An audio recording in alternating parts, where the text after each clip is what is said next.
செய்திகளுக்கு அப்பால் நிகழ்ச்சியில் மீண்டும் உங்களை சந்திப்பதில் மகிழ்ச்சி. வணக்கம். நேற்றைய தினம் வரலாற்று முக்கியத்துவம் வாய்ந்த ஒரு விடயம் கனடிய தேசத்திலே இடம்பெற்றிருக்கின்றது. அந்த வகையில் அந்த விடயத்திலே அயராது உழைத்த அல்லது அதற்காக பல வேலைகளை செய்தவர்கள், அதனோடு பல பணிகளிலே ஈடுபட்டவர்கள் தொடர்பான மிக முக்கியமான பின்னணிகள் இருக்கின்றன. அந்த வகையில் பார்க்கின்ற போது கனடாவிலே ஈழத்தமிழர்களுக்கு இடம்பெற்ற இனப்படுகொலையை நினைவு கூறுகின்ற வகையில் அங்கு ஓர் நினைவு தூபி ஒன்று நிறுவப்பட்டிருக்கின்றது. இலங்கையில் தமிழர்கள் இன அழிப்பு செய்யப்படவில்லை என்பவர்களுக்கு கனடாவில் இடமில்லை என்கின்ற ஒரு கருத்தை பிரம்டனின் கனடாவில் இருக்கக்கூடிய பிரம்டன் மாநகரத்தினுடைய முதல்வராக இருக்கக்கூடிய பேட்ரிக் பிரவுன் அவர்கள் மிகவும் காட்டமாக சொல்லி இருக்கின்றார். அவர் கூறியதோடு இன்னும் ஒரு விடயத்தையும் அங்கு குறிப்பிடுகின்றார். கனடாவில் தமிழர்கள் இன அழிப்பு நினைவு தூவியை நிர்மாணிப்பதில் தான் எதிர்கொண்ட சவால்கள் தொடர்பிலும் பல எதிர்ப்புகள் என்று கூறியிருக்கின்றார். என்ன எதிர்ப்புகள் என்று நாம் பின்னர் அது தொடர்பாக விரிவாக கூறுகின்றோம். இலங்கை அரசினுடைய குடைச்சல்கள் எப்படி இருந்தது, அதனையும் எதிர்கொண்டு இதனை எப்படி வெற்றி கொண்டார்கள் என்று. நாங்கள் தமிழர்கள் இன அழிப்பின் அளவை மறக்க கூடாது என அவர் தெரிவித்தார். இன அழிப்பின் தன்மையை ஒருபோதும் மறந்துவிடக் கூடாது.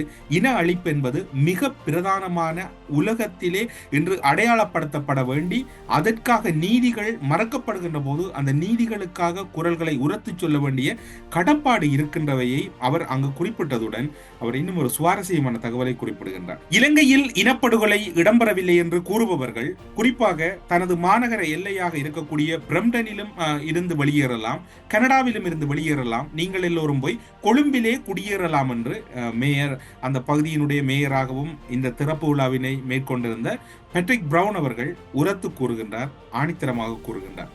ஆயிரக்கணக்கான தமிழர்கள் இலங்கை அரசாங்கத்தால் படுகொலை செய்யப்பட்டார்கள். இலங்கை அரசாங்கம் தவறான தகவல்களை பரப்பி வருகிறது என பிரம்டன் மேயர் குறிப்பிடுகின்றார். அதாவது கனடிய தேசத்திலே இருக்கக்கூடிய மேயர் குறிப்பிடுகின்றார். தவறான தகவல்களை பரப்பி வருகின்றீர்கள். இன அழிப்பு செய்ததில் மிக பிரதான சூத்திரதாரி. உங்களுக்கு எல்லாம் ஒரு கவலை ஏற்பட்டுவிடும். இப்போது இருக்கக்கூடிய அரசாங்கம் புதிய அரசாங்கமாக வந்தவர்கள், அவர்களுக்கும் இதற்கும் தொடர்பில்லை என்று இனப்படுகொலையாளிகளோடு தொடர்பு பட்டு அந்த யுத்தத்தை முன்னின்று நடத்தியவர்களுள், இராணுவத்தை ஆட்சியத்தவர்களுள் இப்ப இருக்கக்கூடிய அனுரகுமாரவும் விதிவிலக்கல்ல.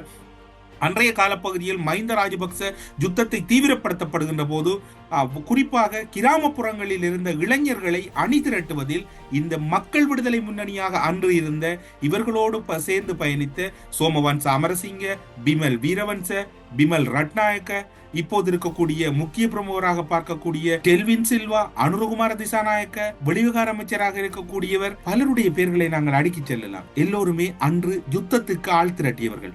யுத்த குற்றம் ஒன்று இடம்பெற்றது தவறு என்று கூறுகிற போது அதில் ஈடுபட்டவர்களும் தவறானவர்கள் தானே. அந்த அடிப்படையில் இப்போது இருக்கக்கூடிய அரசும் இதனோடு தொடர்படுகின்றது. உங்களுக்கு ஞாபகம் இருக்கும், யாழ் பல்கலைக்கழகத்திலே அமைக்கப்பட்டிருந்த முள்ளிவாய்க்கால் நினைவு சின்னம் அளிக்கப்பட்டது. மே 11 அடையாளமாக இருந்த நினைவு சின்னம் அளிக்கப்பட்டது. அந்த காலப்பகுதியிலே பல்கலைக்கழகத்திலே அது நள்ளிரவாக அளிக்கப்பட்டு பல்கலைக்கழகம் ஒரு பதற்றமான சூழ்நிலைக்குள் சென்றது. அன்றைய காலப்பகுதியிலே உபவேந்தராக இருந்தவர் இப்போது இருக்கக்கூடிய தான், அன்றும் உபவேந்தராக இருந்தார். அவருடைய மேற்பார்வை, அவர் பின்னர் தெரியாது என்றார், அவர் அதன் பின்னர் தெரியாது என்றார், எனக்கு தெரியும் என்றார். முன்னுக்கு பின் முரணான தகவல்களை கூறுவதில் அவருக்கு நிகர் யாருமே இல்லை. இன்று இருக்கக்கூடியவர் அன்று இருந்த போது அவை இடித்தொழிக்கப்பட்டது. அதன் எதிரொலியாக புலம்பெயர்ந்த தேசங்களெங்கும் அணிதிரண்டன, கடுமையான கண்டன குரல்கள் முன்வைக்கப்பட்டன. அந்த கால பகுதியில் எழுந்த ஒரு சிந்தனை தான் கனடா பிரம்டன் தேசத்திலே இந்த முள்ளிவாய்க்கால் நினைவு தூவி அமைக்கின்ற ஒரு முன்னெடுப்பு மேற்கொள்ளப்பட்டது. அந்த காலப்பகுதியிலே அங்கு இதனை பலர் கையாண்டிருந்தார்கள். இதனுடைய முயற்சியிலே இன்று இறுதிக்கட்டம் அடைந்திருக்கின்றது என்றால் இதற்கு உழைத்தவர்கள் பலர் இருக்கின்றார்கள். எல்லோரும் இந்த இடத்தில் நினைவு கூறத்தக்கவர்கள். கனடாவிலே மிக முக்கியமான சக்தியாகவும் பொறுப்பு வாய்ந்த அமைச்சராகவும் இருக்கக்கூடிய கரி ஆனந்த சங்கரியினுடைய கருத்தும் இங்கு உன்னிப்பாக அவதானிக்கப்பட வேண்டியிருக்கிறது. கனடா பிரம்டனில் தமிழர் இனப்படுகொலை நினைவு தூவி துரைக்கப்பட்டுள்ளமை எங்கள் கூட்டு வரலாற்றில் முக்கியமான ஒரு தருணமாகும். அதனோடு அவர் இன்னும் ஒரு விடயத்தையும் குறிப்பிடுகின்றார். இலங்கை அரசாங்கத்தினால் தமிழர்களுக்கு எதிராக இனப்படுகொலையின் போது கொல்லப்பட்ட ஆயிரக்கணக்கான தமிழர்களின் நினைவு சின்னமாக இது விளங்குகிறது. அவர்தான் இறுதியாக நீதியமைச்சராக இருந்தவர். அதே போன்று அவர்தான் சட்டமா அதிபர் பொறுப்புகளை வைக்கக்கூடியவர். எனவே இங்கு பார்க்கின்ற போது அவருடைய கருத்தும் வலுவாக இருக்கின்றது.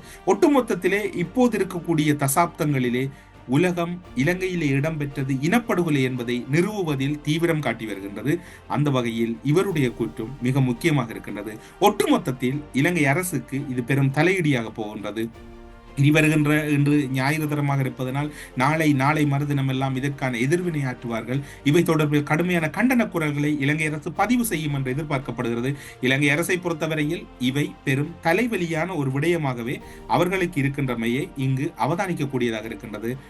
அதனுடைய வெளிப்பாடுகள் இனி வருகின்ற நாட்களில் எதிரொலிப்பதற்கு அதிகளவான வாய்ப்புகள் இருக்கின்றன. இப்போது இருக்கக்கூடிய வெளிவிவகார அமைச்சரும் சற்றும் லேசுப்பட்டவர் அல்ல. பிரதி வெளிவிவகார அமைச்சர் இருக்கின்றார். எல்லோருமாக சேர்ந்து ஒரு கண்டன குரலை பதிவு செய்வார்கள். கனடா ஒன்றாரியோ மாநில நாடாளுமன்றத்திலே ஒரு தீர்மானம் நிறைவேற்றப்படுகிறது. அந்த தீர்மானத்திலே இலங்கையில் இடம்பெற்றது இன அழிப்பு என்கின்ற கற்கை நெறிவாரம் அங்கு சட்டமூலமாக நிறைவேற்றப்படுகிறது.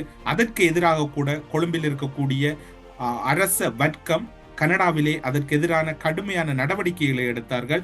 அந்த காலப்பகுதியிலே அந்த மேன்முறையீடு ஒன்று செய்யப்பட்டது. அது தோல்வியடைந்தது. அதன் பின்னர் மேன்முறையீட்டு நீதிமன்றத்தால் முறைப்பாடு செய்யப்பட்டது. அங்கு நிராகரிக்கப்பட்டது. கனடாவின் அதி உயர் நீதிமன்றத்திலே தற்போதைய அனுர அரசு, இன்று இருக்கக்கூடிய அனுர அரசும் அன்று ஒரு முக்கியமான விடயத்தை கையாண்டிருந்தது. அந்த காலப்பகுதியிலே கனடாவின் அதி உயர் நீதிமன்றத்திலே தற்போதைய அனுர ஆட்சியாளர்களும் மனு செய்தார்கள். அதி உயர் நீதிமன்றம் வழக்கை எடுத்துக்கொள்ள மறுத்தது, தீர்ப்பை வெளியிட்டது. அத்துடன் அந்த அரசினுடைய முயற்சிகள் முறியடிக்கப்படுகின்றது. கனடிய தேசத்திலே இப்போது இருக்கக்கூடிய அனுரவாக இருக்கலாம், அன்று இருந்த ரணில் விக்ரமசிங்கவாக இருக்கலாம், அதற்கு முன்னர் இருந்த மைத்ரிபால சிறிசேனவாக இருக்கலாம், எல்லோருமே இதனை தடுப்பதிலே பல தீவிர பிரயத்தனம் எடுத்திருந்தார்கள். அந்த காலப்பகுதியிலே கோட்டாபாயவின் காலத்தில் தான் இந்த இன அழிப்பு தூவியா நிறுவுவதற்கான முயற்சி எடுக்கப்பட்டது. யாழ் பல்கலைக்கழகத்திலே உடைத்து சுக்குநூறாக்கப்பட்டதன் விளைவு. அதன் பின்னர் அனுரவும் அதற்கு இணையாக முயற்சி செய்தார். தடுப்பதற்கு முயற்சிகள் பலனளிக்கவில்லை. பல சட்டவாளர்கள் பல பணங்களை எல்லாம் இலங்கை அரசு செலவழித்தது. எதுவுமே நிறைவேறாத ஒரு சூழ்நிலை இருக்கின்றது. ஈழத்தமிழர்களுக்கு இடம்பெற்றது இன அழிப்பு என்று இன்று சொல்வதில் எல்லோரும் ஒருமித்து சொல்லுகின்ற இந்த காலகட்டத்தில் அதற்கான நீதி தேடுகின்ற பாடலம் தீவிரப்படுத்தப்பட்டிருக்கின்றது. ஆனால் நீங்கள் நினைக்கலாம் இந்த விவகாரங்கள் எப்படி கைகூடும் என்று. ஆனால் அதனை நோக்கித்தான் இன்று உலகம் நகர்ந்து கொண்டிருக்கின்றது. இன்று இன அழிப்பு இலங்கையில் இடம்பெற்றது ஓர் அங்கீகாரமாகவே கனடாவில் நிறுவப்பட்டிருக்கக்கூடிய அந்த தூபியை பார்க்க முடியும். காரணம் என்னவென்று சொன்னால், கனடாவில் இவ்வாறான ஒரு நினைவு சின்னம் அமைக்கப்படுகிறது என்றால் அதற்கான அங்கீகாரத்தை வழங்குவதற்கு முன்னர் அந்த அரசும் அல்லது அந்த துறை சார்ந்திருக்கக்கூடியவரும் பல வகைகளில் அந்த விடயங்களை ஆய்வுக்குட்படுத்துவார்கள். அது முழுமையாக ஆய்வு செய்யப்பட்டு ஒரு சமூகத்தினுடைய வெளிப்படுத்தல் அதில் உண்மைத்தன்மை இருக்கின்ற போதுதான் அதற்கான அங்கீகாரம் வழங்கப்படும். ஈழத்தமிழர்களுக்கு இடம்பெற்றது இனப்படுகொலை என்பதற்கான முதல் அங்கீகாரம் ஒரு தூபியாகவும் ஒரு அடையாளமாகவும் கனடாவில் நிமிர்ந்து நிற்கின்றது. இனி வரப்போகின்ற நாட்கள் அந்த இனப்படுகொலையில் ஈடுபட்டவர்கள் தண்டிக்கப்படுவதற்கான வாய்ப்பு இருக்கின்றது. உங்களுடைய அச்சம் விளங்குகின்றது. இனப்படுகொலையை நிரூபிப்பதற்கான ஆதாரங்கள் இல்லை என்று தொடர்ச்சியாக சுமந்திரன் சொல்லுகின்றாரே, அப்படியாயின் இது எப்படி சாத்தியம் என்று. இனப்படுகொலை இடம்பெற்றதற்கான சாட்சியங்கள் அனைத்தும் சர்வதேச நாடுகளிடம் இருக்கின்றன. சுமந்திரனிடம் இருக்கின்றதா இல்லையா என்பது இங்கு வினா அல்ல. சுமந்திரனை பொறுத்தவரையில் அவர் தென்னிலங்கை அரசுகளோடு ஒரு சமரசத்தை பேண வேண்டுமாக இருந்தால் அவர் நேரடியாக ஒரு இனத்தை பிரதிபலிக்க முடியாது. ஒரு இனத்தை பிரதிபலிப்பவன் அல்லது ஒரு இனத்தின் வலிகளை கூறுபவர் அல்லது ஒரு இனத்தோடு பயணிக்கக்கூடியவர் ஒரு இனத்தின் கண்ணீர் வியர்வை இரத்தங்களோடு தொடர்புபட்ட ஒருவரால் மட்டும்தான் அந்த விடயத்தை வெளிப்படுத்த முடியும். சுமந்திரனை பொறுத்தவரையில் இப்போது குறிப்பிட்ட எந்த ஒரு விடயத்திலும் அவர் தொடர்புபடாதனால் அவர் சட்ட ரீதியாக கூறுகின்ற வியாக்கியானத்தை நாங்கள் கேள்விக்குட்படுத்த முடியாது.